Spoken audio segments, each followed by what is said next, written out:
Hey, hello everyone. I was just dancing to a tune of Clarity Chat. Welcome to this 19th edition of Ask Me Anything of Clarity Chat, which is also the 79th edition of the Clarity Chat as such.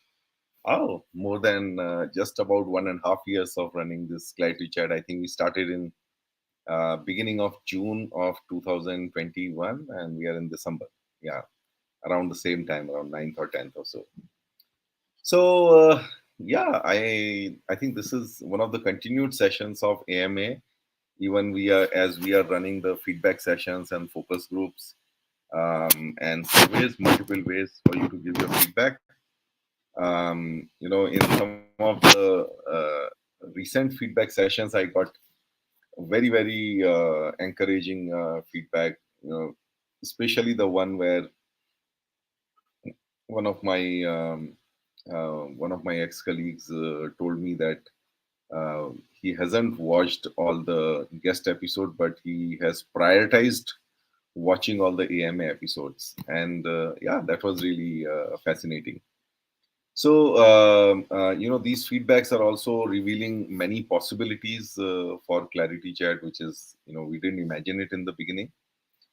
So well, as we continue that renewal process, this is the free-flowing AMA session and an opportunity for us to have an interactive, candid, stimulating discussion on all topics on your mind. Typically leadership and management, but we can cover anything. If I can, I will definitely try to answer it. So today we will cover some past backlog of questions, like for example, the startup challenges in getting business. There was an interesting question from Pradeep about empowering tech teams to deliver high performance. Another very interesting question about how to use Agile beyond IT, okay, and much more. So, of course, we have to balance these with live questions, and the first priority will definitely be for live questions, and the backlog will continue to grow. The more live questions you ask, the more our backlog will continue to grow, and we may or may not take all these questions. Yeah, so yeah, please feel free to ask anything, including anything that is related to your own growth or any chronic issues that is stopping you from growing. Um, the world is full of a lot of negative things, so we can look at what can we discuss here in terms of bypassing or stepping around those things, right? Like even, for example, politics. Um, well, as I always offer, but I don't see many people taking that offer. But let me still make that offer again, that you are welcome to join me in the studio. Just ping us in the comments and we'll send you the link. Okay. And yeah, as always, you will get honest answers, case studies, practical approaches, and thought processes, because the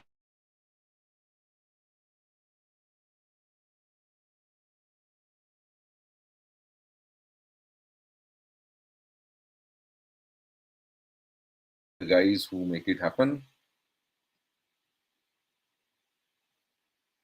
So you are the guys who make it happen, and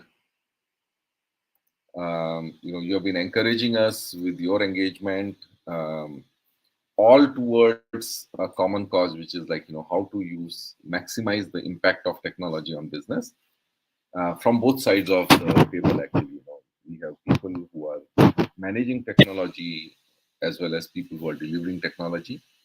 So before I go ahead, let me request all our audience to share your name and where you are joining from in the comment box of LinkedIn or YouTube. These comments flow back to us in our virtual studio. I'm not on LinkedIn right now. I'm in a virtual studio where I can see your comments flowing into me. And that's what, sort of motivates me, that, oh, I'm not speaking to a screen and a camera alone, but there are real people out there. Okay. Um, so let me see who all have joined here.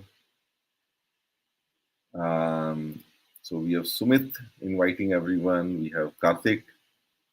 Karthik, I think you by now you have created a personal brand for yourself in asking some really long questions. And I'm sure not only me, but anyone, wherever, whichever other live sessions you are attending, looks like even they must be scared of your long questions. But I'm just pulling your leg, man. There's nothing called a wrong question. You must always ask questions. Yeah, if you can shorten them, that will be good. Okay, so we have Rajiv here. Hey, thanks Rajiv for joining. I'm wondering why you're not on the golf course already. So you have started out with a question. Football fever is in the air. What can we learn from this sport? Oh, the big viral stories about Ronaldo sitting and everyone driving management and leadership lessons from Ronaldo sitting out. Yeah, so the biggest thing that you learn from this game is teamwork. You may be an star individually, you may have the best technique, but if you can't take the team along, um, you know, you will pull down the team, as well as you yourself won't be successful. And the Spanish coach. So that's Spanish, Portuguese or Spanish? Okay, sorry guys, that's an Alia moment for me. Okay, so while the coach. Uh, while the coach, made Ronaldo sit out primarily because of discipline issues or those hero vibes, the replacement, sort of put in a hat trick of goals and neutralized any criticism of the coach. Um, yeah, I have played a lot of team games of football, hockey, basketball, because I was in Sainik School. If anyone is out there from Sainik School, hello to you, and please give me a shout out that you're also from Sainik School. Um, I mean, these sports really inculcate a big, spirit of teamwork. But if you're too good and you don't want to go along with the team, now that is a risk. Apart from that, I think the other thing that I can think about in response to your question, Rajiv, is meritocracy. Okay. Um, Meritocracy and a system to drive that meritocracy. Each of these national teams that we are seeing on TV today, I think that people have come from a very very deep system of talent hierarchies, where whether it's at a school level, university level, or at a club level, people are competing and the best people are emerging. And what you can see is that the countries, typically, those 8 to 10 countries, they come to the They come to the last eight.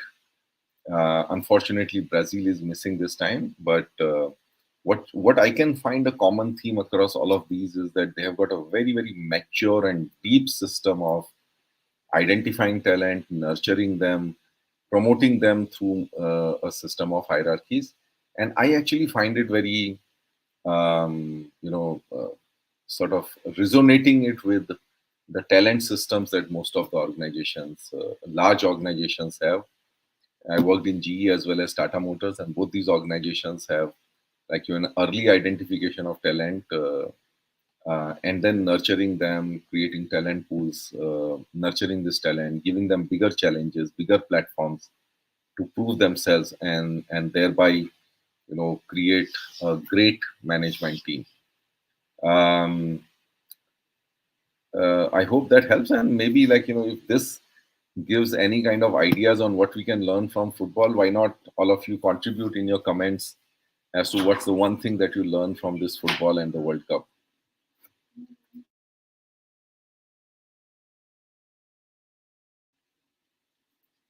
Um, okay, so let me move on. So we have Partha. Hello, JCB and Claritians. Very good evening to all of you. Hey, I like that term, Partha, Claritians. So people who participate in Clarity Chat, you have a new name given by Partha now. Claritians. Okay. Happy to have the tribe and let's grow the tribe, man. Okay, so Karthik says, lol, thanks for acknowledging me. Jagdish sir will learn to be brief and concise in my question. You already started, man. It's already started. Spot soccer football quiz. England equal to the Leona. Does anyone know answer to that question? Please respond. I don't know. I am not following football. In fact, I'm now thinking of watching football quarterfinals at least. Two of them have happened. I haven't watched them. I want to watch the highlights.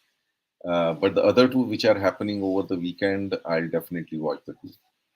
Football is a bit of personal connection. My father was a football fan.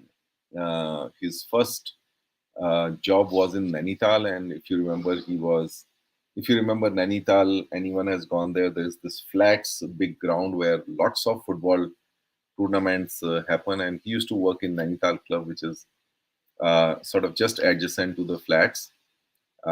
So he became a football fan, and as long as he was there, I lost him a few years back. Till the time he was there, he would not miss any of the World Cup football game, and that would be our father and son time where I would be watching football with him. Um, yeah, but sort of lost the passion for football after that. It's more of golf now. Around the time I lost him, I picked up golf, and that's what keeps me busy, and that's what I watch on TV. But definitely planning to watch the rest of the World Cup now on. Okay, so the question from Partha. The questions have started. I haven't had the opportunity to look at my questions in the backlog of questions in my Word document. So far, okay, so Partha says, what would be the motivation for a CIO to offshore more during a long and deep recession time? Hmm. So the answer to your question is in the question itself, Partha. The biggest motive in a long and deep recession time, I think everyone is looking at cutting costs, and therefore you're looking at how can I there are many costs which are essential in nature, but so therefore you're looking at delivering the same work from a lower cost country, and there's a name now for it, LCC, low cost country. Okay. So that would be the immediate motivation for a CIO to offshore more. But of course, if that's what everyone is doing, then what is it that you are doing different? And therefore, it needs to go beyond that. It's also a time to these kind of opportunities, these crises like recession, etc. They are also giving you an opportunity to question some of the givens. The external disruptions allow you to create internal disruptions as well. Okay. Uh, so you can take any opportunity that external disruptions. Any external disruptions that come uh, give you an opportunity to disrupt things a little bit internally. Okay. And therefore, two more things that you need to look at. One is that your own optimizing your own team. Even getting some promising leadership talent from the low cost countries, as well as very importantly, many of these many of your talent. There's some specific areas of talent that you can find in different countries. Okay. Which is something, uh, given the clusters they may have, like some country like Poland may have a analytics cluster. Another country may have a good IT cluster. For BPO, you can look at actually these countries, and then right size, even from a talent point of view, build those competency clusters in those different countries. Okay. uh, yeah, so some obvious and non-obvious answers. um, Let me go forward. Anil says hello. Hi, Anil.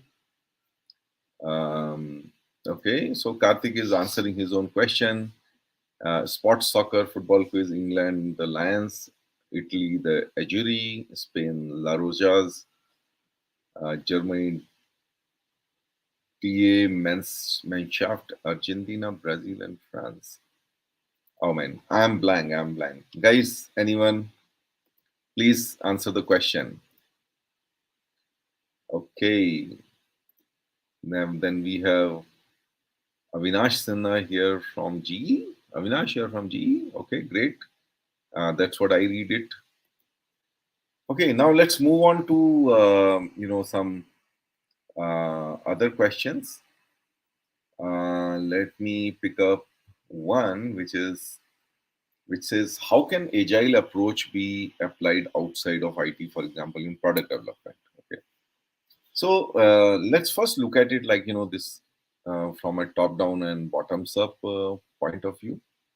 Let me repeat the question: how can agile approach be applied outside IT? Okay. For example, in product development. So um, first, let's look at the principles of agile. Okay, and more. Let me first address this question from. Let's take up this question from a top leadership point of view. Okay. So there's some. I was, as we were looking at this question, I decided to do a bit of research. Came across a McKinsey article. After I answer that question, I'll request Sumit to put the link there. Sumit, not before I finish the question, because otherwise people will be reading that and rather than listening to me. I'm being very selfish here. So first is like putting people in the game. So purely from a product development, even digital product development point of view, it's a game between IT as well as the business folks. So you have to sometimes put your best guys out there to collaborate with IT as product owners. Free up their time. Adjust your schedule according to their schedules, etc. But by putting your best people as product owners, you are giving a signal that that digital product development is important for you. Shipping the product together, running a sort of joint agile engine, cheering for your own team, as your team goes about sort of getting user feedback and you are reviewing the products and all of that, cheer for them. The mechanisms that agile product development brings in terms of those those time bound sprints, and at the end of each sprint bring showcasing the results. I think they are like really, it's really very very progress oriented. Every 2 weeks of sprint you have to show some tangible progress in terms of delivering something out there, and that gives you an opportunity to keep the team motivated, push them on, continuously prioritize, and a number of those things, that people who use Agile are doing. The other thing is like, think like a user. So all Agile product development, with this product owners and, the backlog, the bugs, enhancements, it's a continuously running process. The typical old process used to be that, you collect a lot of requirements and you try to dump as much of requirements into the project, resulting in scope creep and all of that. And then, you try to deliver a big bang, piece of work. Whereas Agile is about, you know, as you keep delivering functionality, keep an ear to the ground, listen to the users, listen to the feedback, and then bring it back and build it into the product. So, thinking like a user, everyone has to do that. The other thing is like, because the agile process is time bound. You can't be taking all your time in the world to perfect something. It has to be like, you have to live with good enough, um, and test it out. If the concept works, if you have some takers, then start refining it and all that. Now that's a big mindset change, for many senior leaders, because they are used to that perfection, the rigor, the ticking of all the boxes. So this is a bit of a mindset change. And I think the next one is broadening the mandate, because as you are going about the IT product development and all, eventually, as you keep running faster and faster, you will come across elements in the organization which are working, at their own pace, and they will need to then be pushed to match the speed, right? So your processes will have to change at the pace at which your technology team is driving the technology change using the agile process. So somewhere this has to expand, and agile has to become a sort of way of life for everyone. I think the last one, which is not in the article, but which I want to emphasize, and which we do as we develop Flock and Go, on agile principles, is this continuous learning. So these you have in agile, there is a concept of retrospective. That every few sprints you go back to the drawing table and then you start doing a TGR TGW exercise. What's working, what's not working. Take some big events where something worked, something didn't work, there was some failure, there were some bugs introduced, and then go back into a thinking and learning mode, in a fairly non-judgmental way. And I think that's something which can be used by everybody in the business. Now there's another article, from PMI, which link again I will ask Sumit to post here. But purely from an agile principles point of view, many things that people in business can evolve, can adopt. I think the easiest one to do is the daily sync up, right? And the sprints. So taking up, instead of giving something to the team and then saying that, what, tell me how much time it is going to take. You know, ask them to come back in 2 weeks with whatever they have done, and just break the entire thing in chunks of 2 weeks, like sprints, and keep coming back with something where they have to show progress. And then, as a mechanism to do that, doing those daily sync ups. I think daily sync ups can be done in any department, any organization, any team. The sprints, again, taking those time bound sort of targets, and having some sort of a formal showcase at the end of every 2 weeks is again something that can be done. Cross functional teams are a way of life in agile. Then iterative method in agile, that you keep refining something, you bring out something which is good enough, and then take the feedback and refine that. And the biggest one is the customer centricity, that you're always testing out ideas, you're continuously in touch with your user. Now, when you look at from a conceptual point of view, I think you can see the applicability in by and large, any department that you are that you can think of. Okay. Uh, so let me see if there are any other questions here. So, okay, so Karthikeyan is asking a question, and this is, even though it looks a big one, I promise you that this is a much smaller one than Karthik has been asking. So, Karthik, I'm again pulling your leg. Don't mind, buddy. But this is an improvement, I must say. Okay. So I believe that the biggest motivation for a CIO to offshore more during this pandemic and you can continue on recession would be the need to replace those who are working from unplanned outrage prone home, work from home infrastructure to those who are working in person from non-outage prone office infrastructure in office, offshore office location. Karthik looks like you're being forced to work from office and then therefore this is slightly colored, comment for all those who are enjoying the work from home, like me.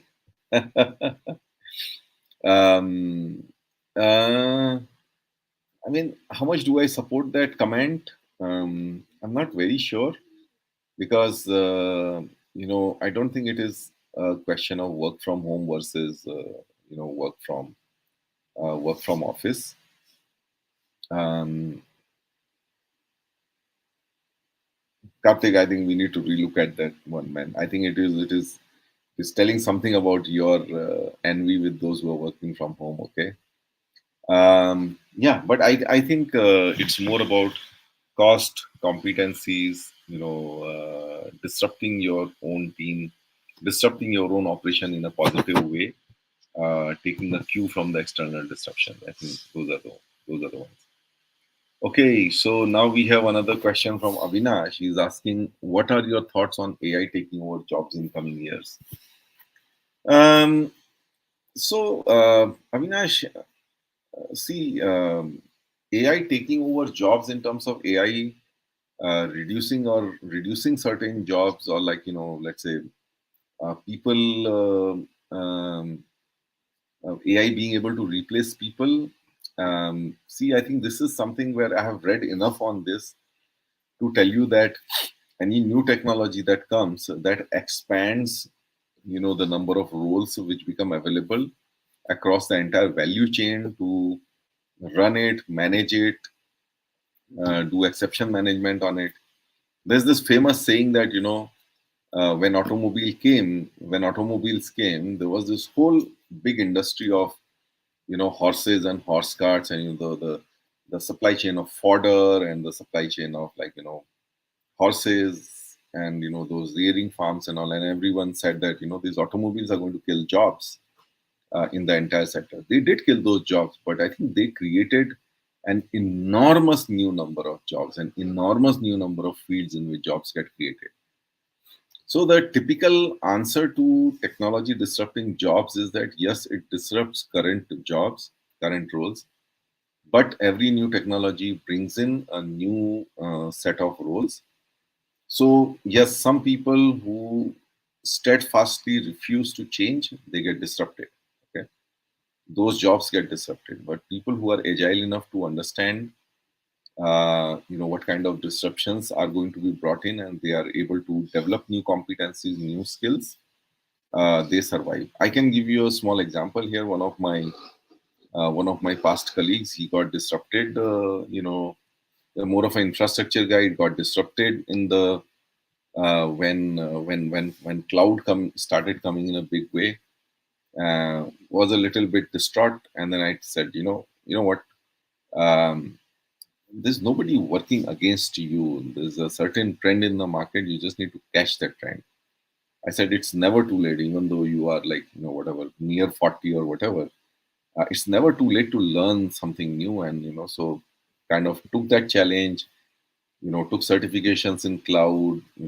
Went after understanding the new areas which are coming up in IT infrastructure and operations, and just like caught up with the change and is now doing very well.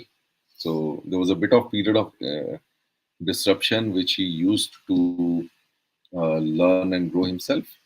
So anywhere where you think that if cloud is eating your job, if something else is some new trend is eating your job, please understand, nobody is against you. It's just like, the market and technology taking its own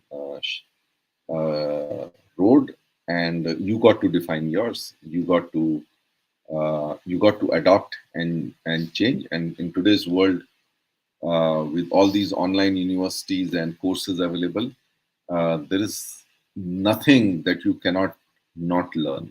Okay, okay, including AI and AI related roles. Um, okay, so Sumit has posted the article for the Agile approach, and yeah, both articles are posted there. You guys can have a look at it later on. Okay, so here is a question from Kapil Shukla. He's asking how to motivate work from home resource to come to office. Those who deny, what to do.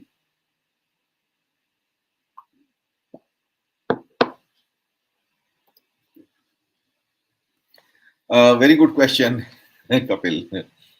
How to motivate work from home resources to come to office? See, you can't push in today's world. You can't push. You can only create a pull. Okay, so do something in office. Do start doing things in office which create a FOMO for people. FOMO is fear of missing out. So create a FOMO. Like for example, every day do something fun in office. Okay, or let's say get some nice snacks, or have some celebration, whatever you can think of. Your team actually can give you more ideas. The people who are coming to office, they want to get their colleagues to office, so you ask them, and they'll give you ideas to do certain things which create a FOMO, in amongst your colleagues who are not there. Then, funnily, you can also do things, which require a mandatory attendance in office, right? Um, that means, like, there's no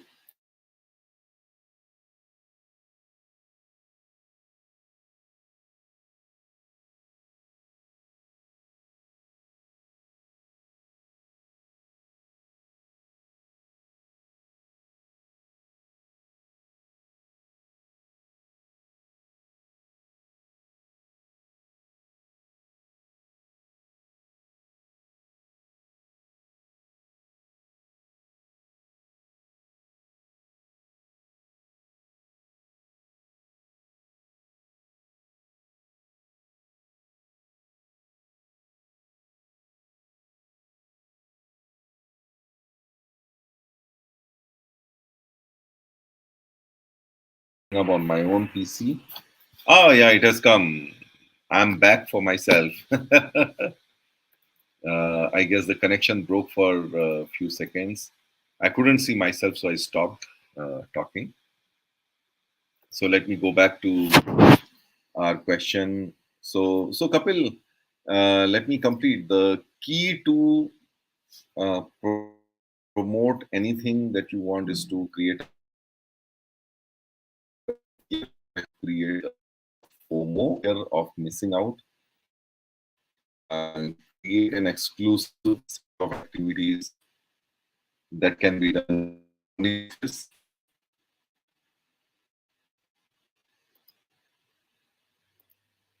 Oh no. Hey guys, okay. I hope you can see me, hear me. I'm seeming to have some network disruptions. So please call out if you the text comes to me very fast. So if you're not able to hear or see me, just put in a comment there and I'll get that. Okay. So yeah, coming back to Kapil's question, just to summarize it.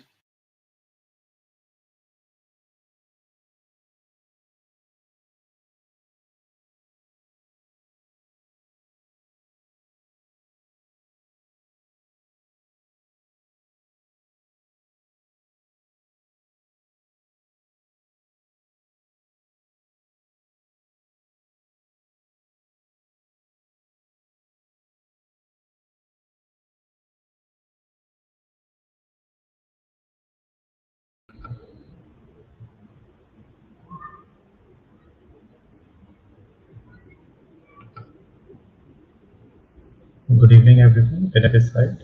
I am the co-admin of this platform. We apologize. It seems like Jagdish sir is having some network issue. He got disconnected because of some technical issue. We hope he will soon get the backup support and resume the session right back. Uh,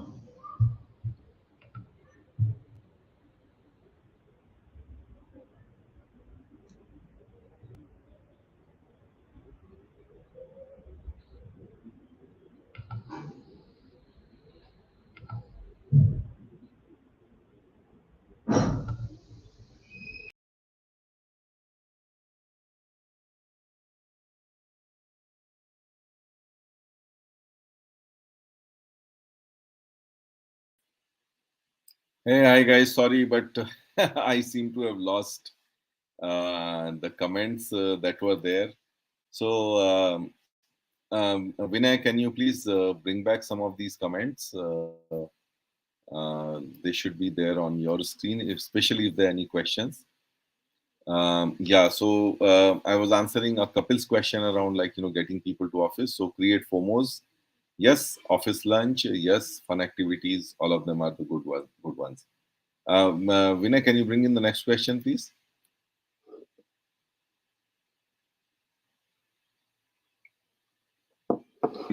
What about very important agile concept co-location?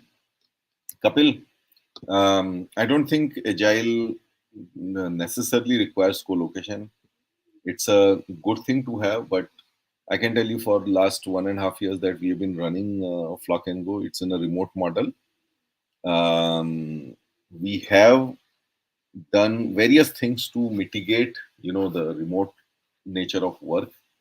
So we have somebody. We have people from US, from Europe, from India. In India, multiple locations, working on the product, and we are completely working remote. But then we are following the agile principles in a much more stronger way. What it means is, we don't miss any of our daily sync ups. We make sure that we have good backlog grooming exercises done. We have a fair amount of discipline in terms of the code reviews, the peer reviews, the QA processes, and all of that. And yes, we mitigate the effects of not what do you call being in physically co-located manner by doing at least once a year immersion where the entire team shows up together. We go to a place for 4 or 5 days, and that is not just fun, but it's a lot of work and a lot of fun. So it's not really necessary. Collocation is not necessary, but yeah, frequent touch points are what really make agile work. And yeah, so purely from an agile point of view, I think wherever you have agile teams and you are working in offices, it will help. It will help. So you can actually create some what do you call no technology sync ups. That means people sitting in a conference room working on various things, but without any kind of teams meetings and all going on. And that's something that's again something that you can push a little bit of FOMO about. Okay. Okay, so again, I have lost comments. Okay, but yeah, I can see some more comments coming in. Um, will AI change the future of work? Thoughts on ChatGPT? If you have ever uh, tried it? No, I have not tried it. I have not tried it. Karthik, Sajith. I've heard about ChatGPT and the smartness of it and how it is scaring the heck out of various people. I'll definitely read about it when I can. Uh, will AI change the future of work? Definitely, it will enrich work. Today you have AI assisted writing, stuff.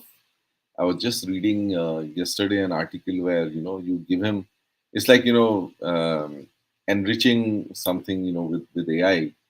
So you give it like sort of a few paragraphs, and then it completely rephrases those paragraphs, and you have a plagiarism free content. Okay, so AI is AI is working there as well. In our own, I would say, lives, it is going to make us more productive, more efficient.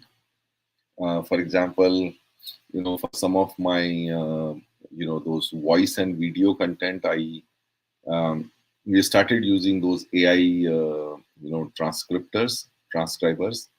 So, and they are they're very high fidelity. You basically put in a voice recording there, and it will give you all the commas and full stops and paragraph breaks and everything in a fairly neat manner. So, 90 to 95% fidelity you can find, and that's just making me and my team more productive. You know, even though maybe we have to spend some money on it, but it's able to. Um, you know, so it will enrich work. It will make us more productive. It will make everything more intuitive because AI is more around,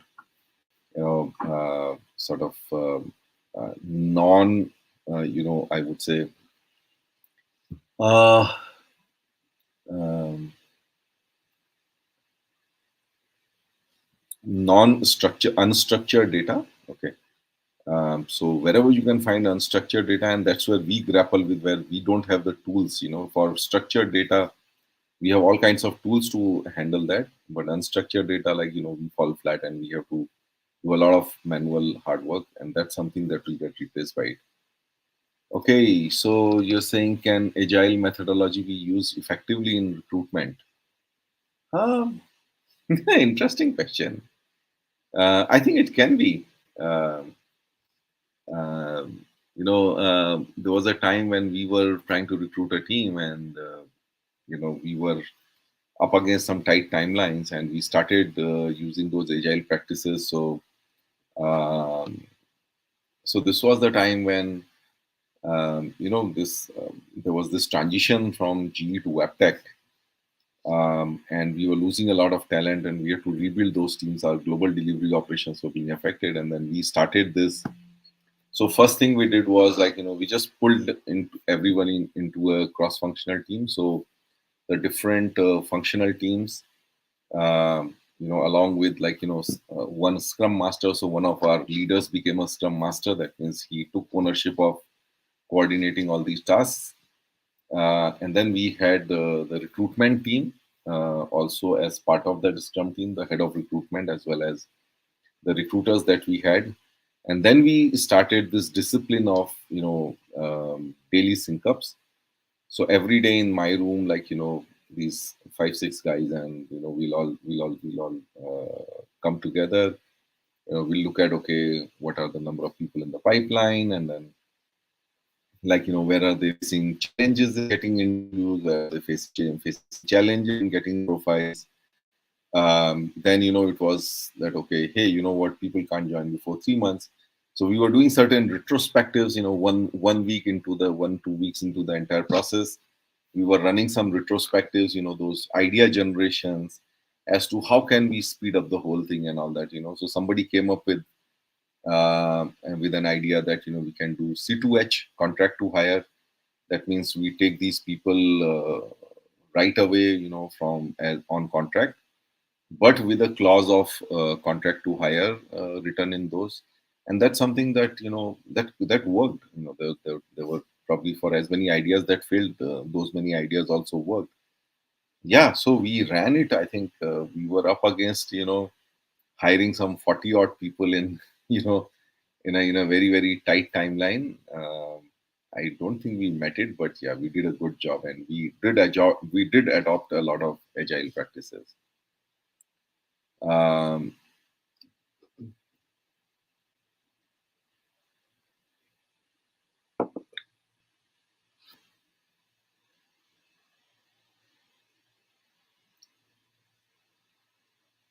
So, Karthik, why don't you do one thing? I think you have some nice thing to share there.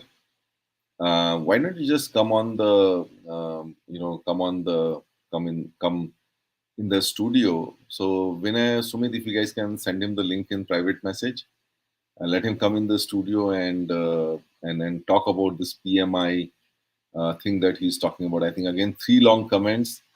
Karthik, sorry, like if I bring in those comments, my entire face gets blurred. You can see this. My face gets completely hidden by your comment. So I would rather have you in the studio and talk about it rather than, bringing these comments and then I doing the reader part of it. Okay. Well, readers are nowadays pretty good on AI. So, so if you want to come online, meanwhile, let me pick up something else while you join the studio. Um, okay, let me go to another one. Yeah, so this one is a question from Pradeep Chankarachan. This is about how to shape high performance in organizations with shared business goals and empowered tech teams. Okay. Um, so let's first define the question well. It is like shaping high performance in organizations where the tech teams are empowered. Okay, and the business goals are shared with the tech teams. Um, that means the tech teams share the business outcomes, and then they are empowered to create those changes. Well, I think I've been part of that sort of um, setup where we were empowered, and we were taking joint ownership of business outcomes. Um, so just a few thoughts there. Um, So first thing is like setting up those feedback mechanisms. So whatever IT is trying to do, if they do not know what kind of business outcomes are happening, not happening because of that, if you're not feeding information back to the teams, they would be in the dark. They would not know what to improve or what to basically be comfortable about. Okay. So setting up those feedback mechanisms, those information sharing mechanisms, then creating joint rewards and recognition for people. That means when your performance turns the corner, you also recognize the IT teams involved there, because part of empowerment is also being celebrated, right? So um, of course, the supplying the right technology and systems and eliminating the underpressure. So there is an article around it, which is about tactics to empower tech teams. So I will ask Sumit to send this link across. But let me straight away talk from my own experience, which is what I like to do more. Um, yeah. So looks like Karthik is on YouTube and he's not able. No, Karthik is on LinkedIn. Vinay. I can see him coming from LinkedIn. His comments coming from LinkedIn. So it's not about LinkedIn or YouTube. I think you just need to go on Chrome browser, paste that link on the Chrome browser, and just put your name and then get into the studio. So it's got nothing to do with YouTube or LinkedIn.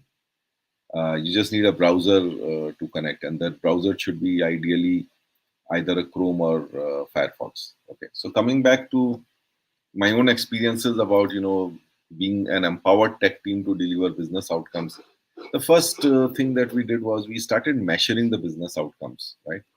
So early in my CIO role, when there was a budget pressure all around, I took over as a CIO during the financial crisis.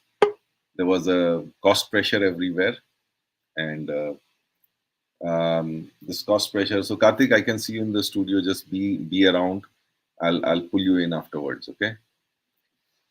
So um, and like we were already like sort of thin to the bone kind of scenario in terms of our budgets. And I promised my boss that okay, so don't cut my budget. I'll give you equal amount of business value in a measurable way. So the whole point became about not really investing in new technology, but about juicing, taking out the juice from your existing technology. And I think that's an opportunity which is available to anyone even when you're in a tight budget situation, you can go back and you can think about, you can do a business outcome audit of your different past projects and all, and then work together with your business teams to drive those outcomes. So the first one was to hold ourselves accountable in terms of business outcomes. So so go back, look for those pockets of inefficiencies. Okay, baseline it. It's very important to create a baseline performance metric, and then work, and then come to a that what do you call, post intervention metric, and based on that you basically start doing the mathematics of your outcomes. So I used to bring out a business value scorecard for all the time that I was there, which had a significant amount of business value added from different programs, measured post implementation, right? So important to create those business goals, measure yourself from a business point of view, and very importantly, set up those two-way feedback mechanisms. Um, then the other thing was like to have that presence with each other. So I had this business relationship managers who were there in every single, let's say, top leader of the company had a BRM, and these BRMs were then uh, I used to request these people to make them as part of their staff teams, and, treat them as their direct reports coming from IT, so that they get a seat on the table. They are there in each of their forums, reviews, offsites, and everything. And they are not only participating there from a, uh, in terms of gathering the information of your pains and plans of the function, bringing it back to IT and taking the solutions back, but also, to bring those business leaders' plans into our own overall annual IT planning exercise. So that really worked well for us. And finally, third thing was governance.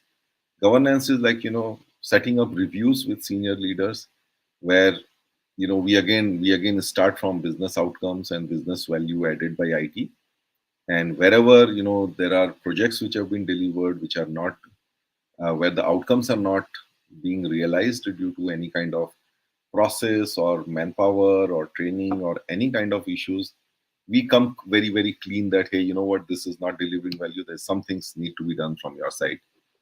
So just to summarize it, three things. One is set up the business goals and outcomes and measure yourself to those.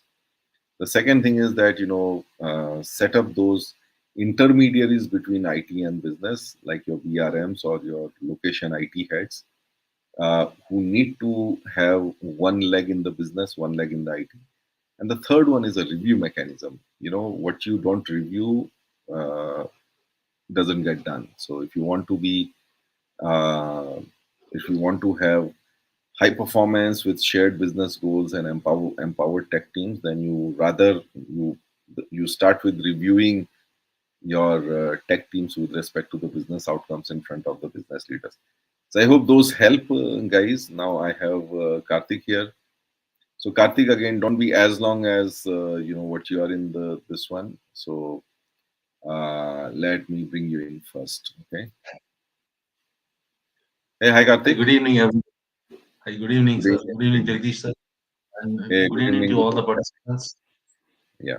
Thank you for Hey, this Karthik. opportunity for allowing me Yeah, be no, on your you're show. welcome. You're welcome, Karthik. So, Karthik, can you give a like brief 1 minute introduction of yourself, what you do, where you live, etc.? Sure. My name is Karthikeyan Sivaswami. You'll run out of paper writing my name down, so you can call me Karthik for short. So, besides that, I'm a technical support engineer for Concentrix debuted to Microsoft. This is all I do is I install, configure, manage access to resources, do performance monitoring, remote access connectivity issue checking, backup and restoration, patching, and client and server side troubleshooting for Microsoft networks, especially in the messaging arena. Uh, this is my Okay, okay. bread and butter Sure. operation. Sure.